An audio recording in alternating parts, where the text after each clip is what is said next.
I'm Craig Copeland, and this is our wonderful Terra assembly team. We have Chantal, Aida, Olivia, and Michael.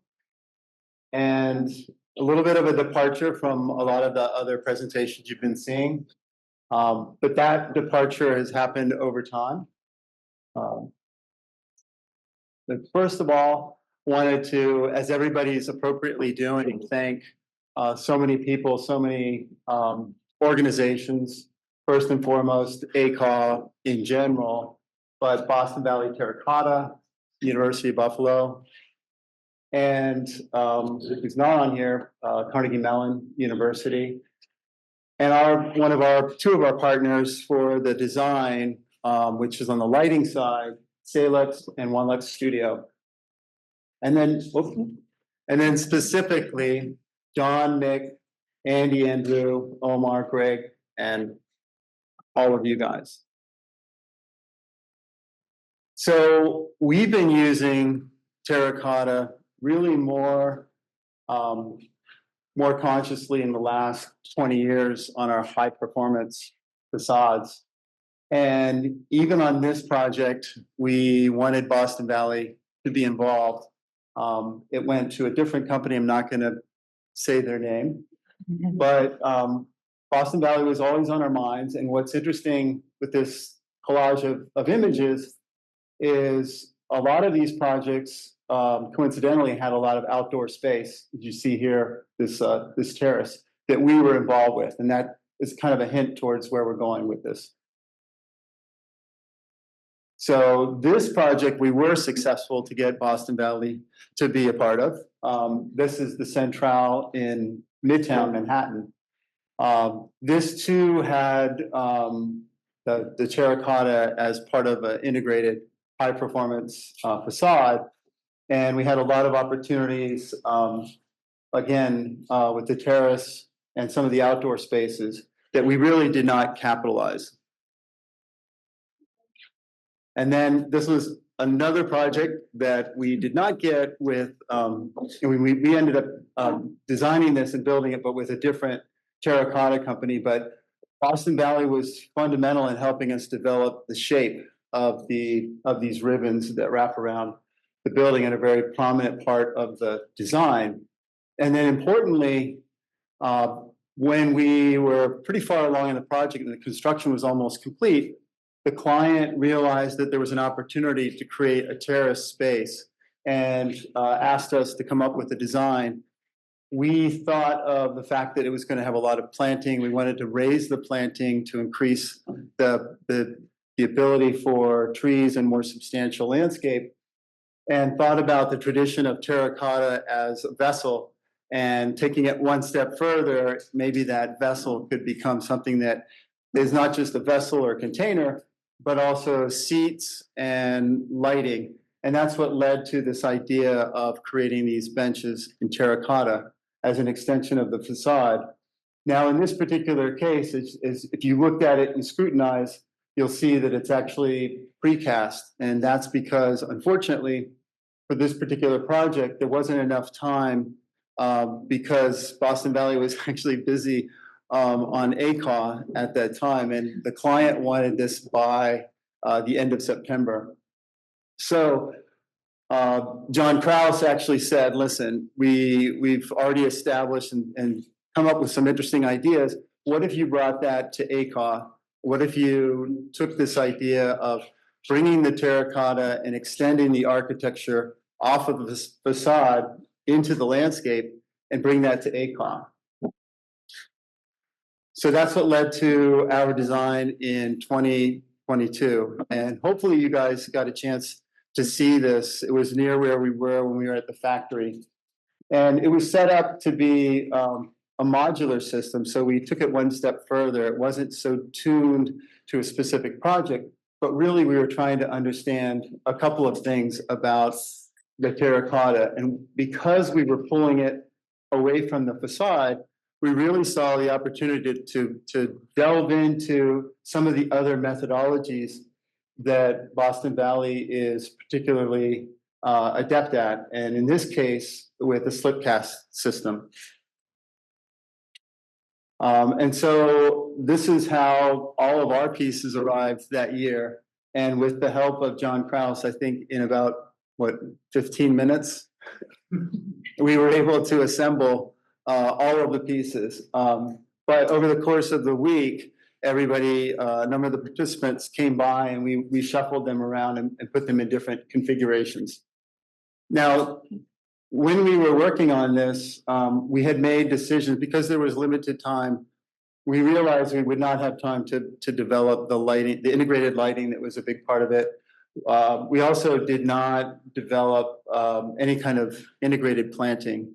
And finally we wanted to develop some kind of fastening system, knowing that this would eventually be something that needed to be secured.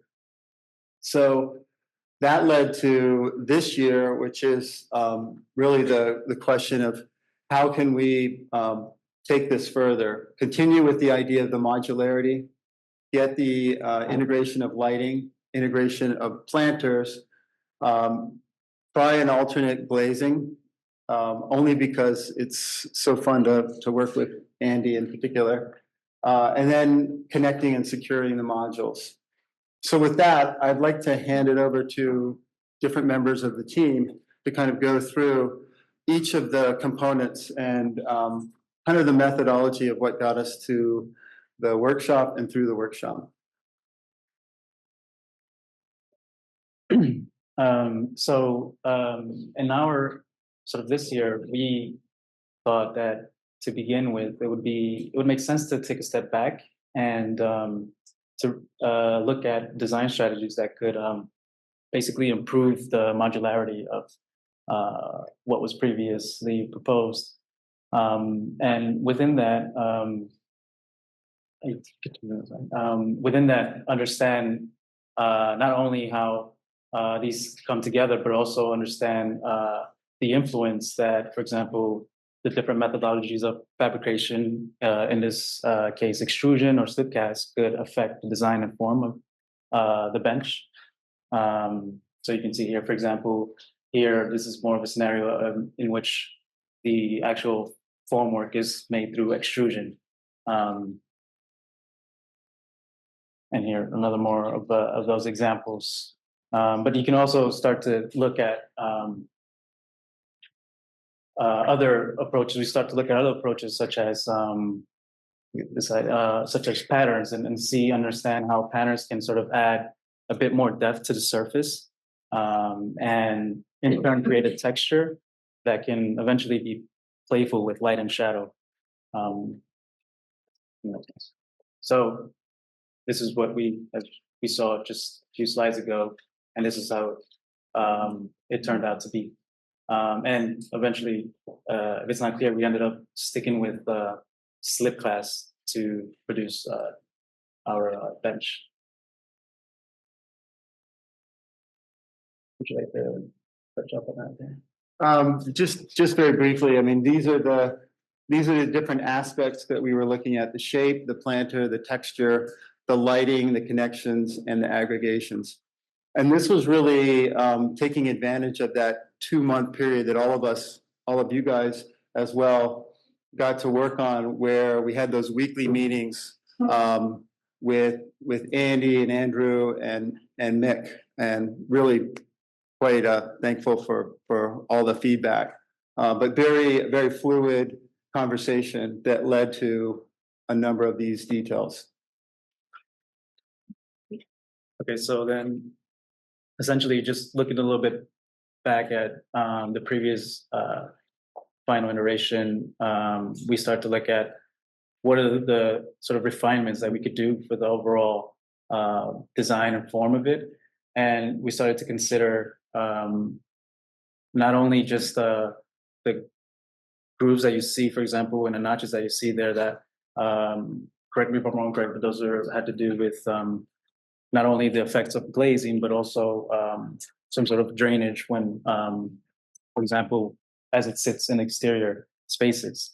And so we took it a step further and decided to look at it from different perspectives. And here, for example, we improved a bit on the edges, sloping the edges from the seating and the backing, but also looking at the overall shape to optimize its aggregation and further understanding that shape, its intrinsic properties as having a wide and a narrow edge to also create opportunities for seating.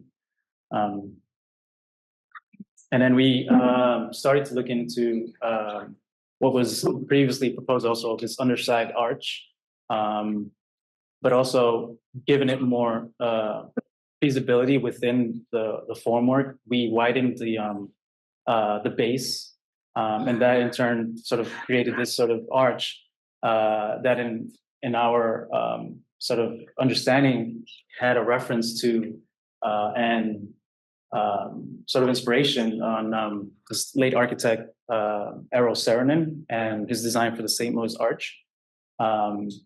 So which coincidentally, Cesar Pelli, one of the founders of our practice,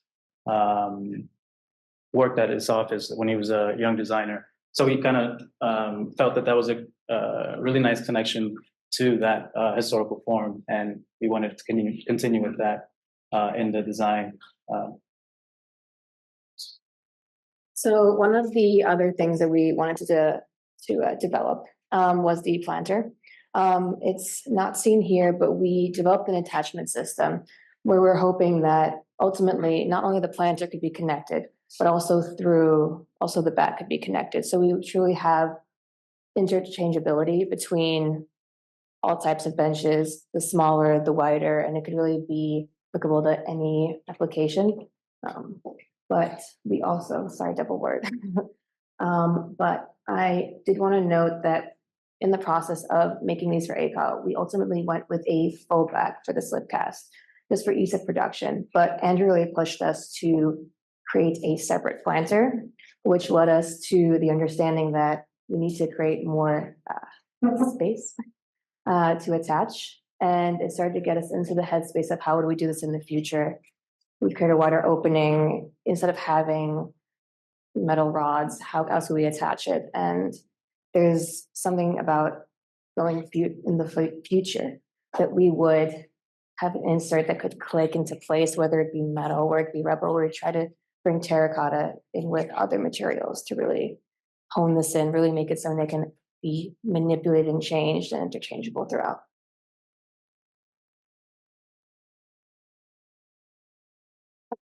As you can see here, we have the inserts that we created. So for the wider planter, we have 2 inserts. And then for the smaller planter, we have 1. So along with revising the shape and at the addition of the planter, we also wanted to take another look at the glazing. And we were really influenced by these bronze sculptures that you see currently and how light reflects off of the material, how the breaking point between the edges can be really witnessed on each of these sculptures, and how the material form is really enhanced by it being metallic and having that shimmer. So Andy created a couple of material samples for us to look at, and we selected this one on the right corner just because of, as you can really see here, the shimmering quality that it had to it. Really enhances the form, and we wanted to include this in the next iteration of the module of the seat itself. So as you can see here, light is really reflecting off of these ribbons. And one other alteration to the seat is actually the way that the ribs are actually going horizontally throughout the form, not vertically. So that was one change from the previous design to this one. And this really enhances the overall reading of the seat. So it really looks, it's really apparent that it's one overall form instead of several different pieces. It adds to this reading, right, having them horizontally. But we also wanted to play with light and have a play with light and shadow as well. And we included lighting on the underside of these lips that my colleague will talk more about, but we also, this enhanced the ribbing effect as well.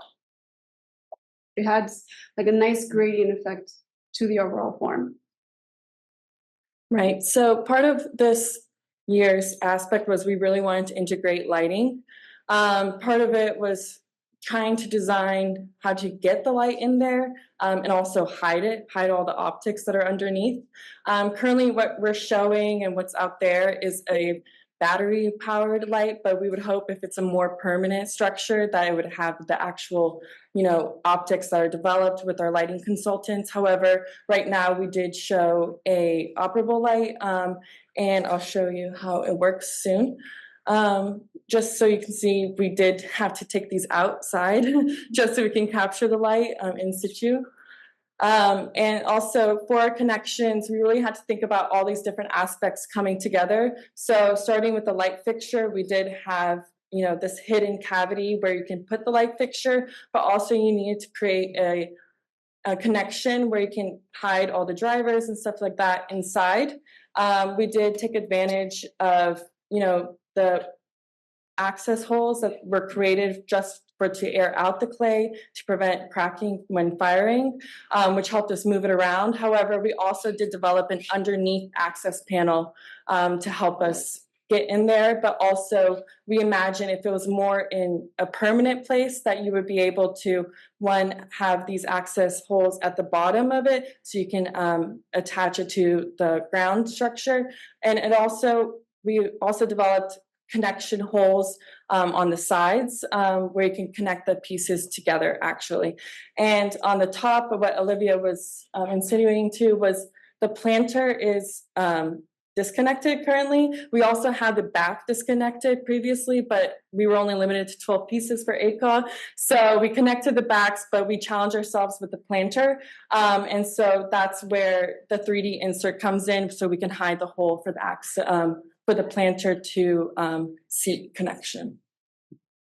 And this is just kind of what we were working with. We did notice that we needed to give ourselves a lot more tolerance than just 2 connection holes. That's for next year's exploration, but that's kind of what we're working with currently, and pretty much covers it. So as Aida mentioned, we have 12 pieces, 12 modules to work with, and with these we can make a number of iterations. So as you can see, there's a numerous amount of options that you can have. This is a kit of parts essentially that you could play, and really these pieces can fit in several different conditions, several different environments. These are just the pieces rendered. The planters are on the bottom left there, and then these are the seats essentially that are outside currently. And next you'll see a couple of slides showing the iterations and the different types of assemblies that are possible with these modules.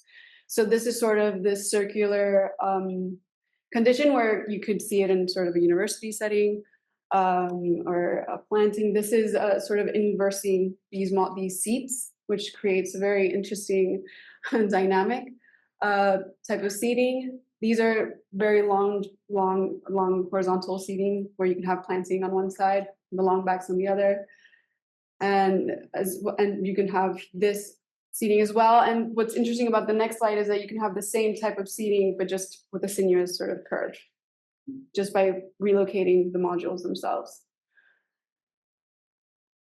And so we've had a great time here at ACAW. This is just part of our time here in the work setting. These are the modules, just unboxing them and actually placing them on the floor and really looking at them. And we were very impressed with the metallic sheen and color. We're very happy with this. Giddy. Right. And there are some, things we came about, obviously some issues that everyone experienced. You see Michael over here trying to make sure that we have an access hole for our lighting. And he had to work at an angle for that. And then this is what we had set up in the studio, just the straight connection.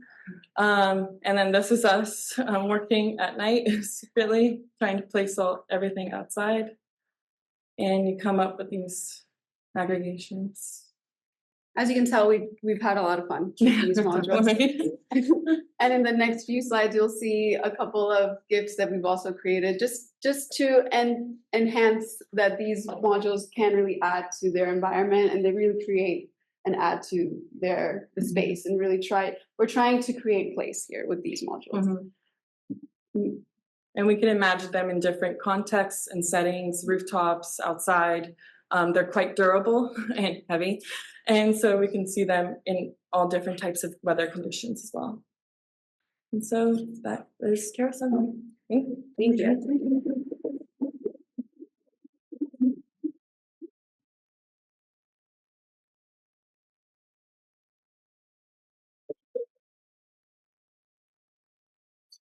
So questions?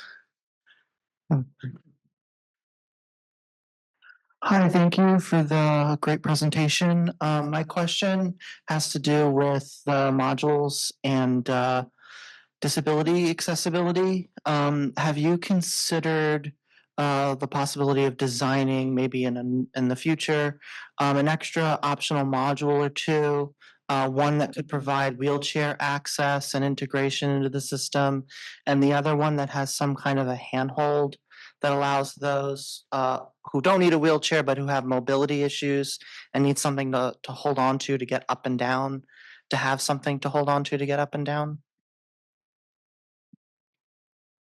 So I'll address that, and you guys should chime in if you have anything to add to that. We did look. I'll start backwards from your question. We did look at different options as kind of accessories to the bench of attachments for arms, which would address that. You know, especially when you think about an Adirondack chair, the way that it's very accommodating, very comfortable, but also helpful for people that have difficulty getting up and down. The relative to accessibility, that's a really good point. We did not take it to that level. We did work with modules that are standards from the building code for the depth of the seat. But as far as taking it to that next step, very important to consider.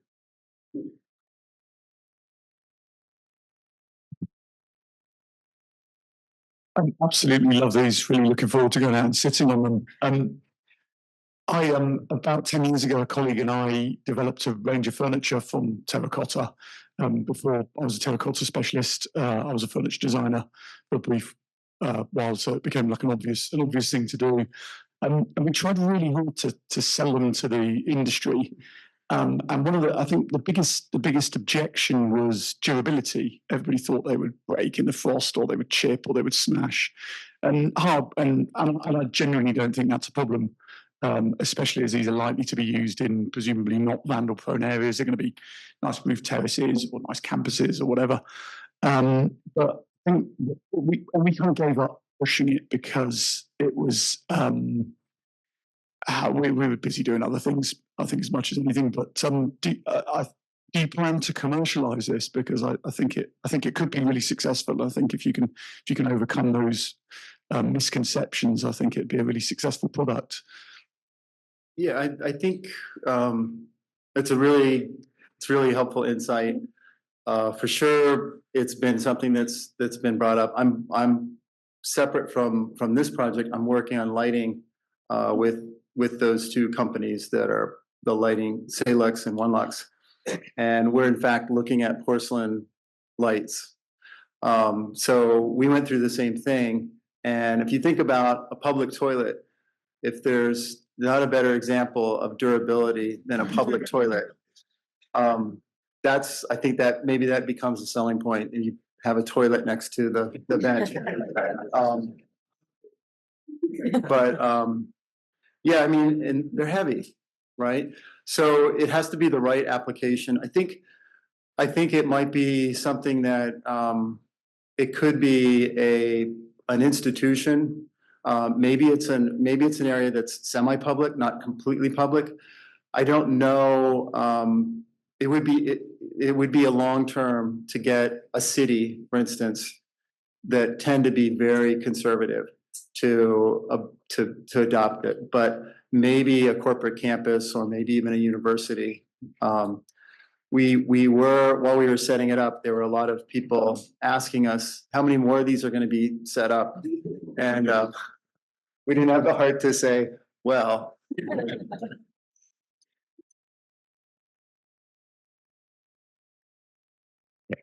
Really quick question.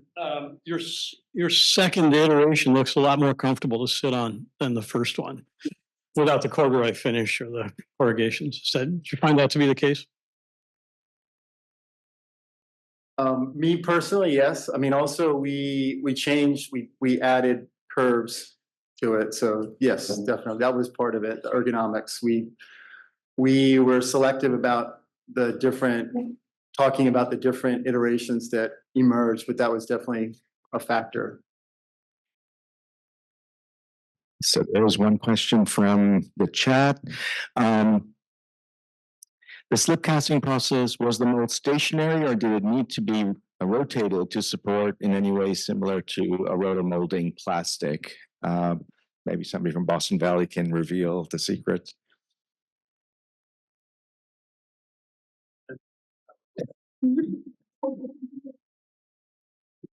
Okay, so we hold on to that secret tightly. Very fair. All right, well, thank you very much.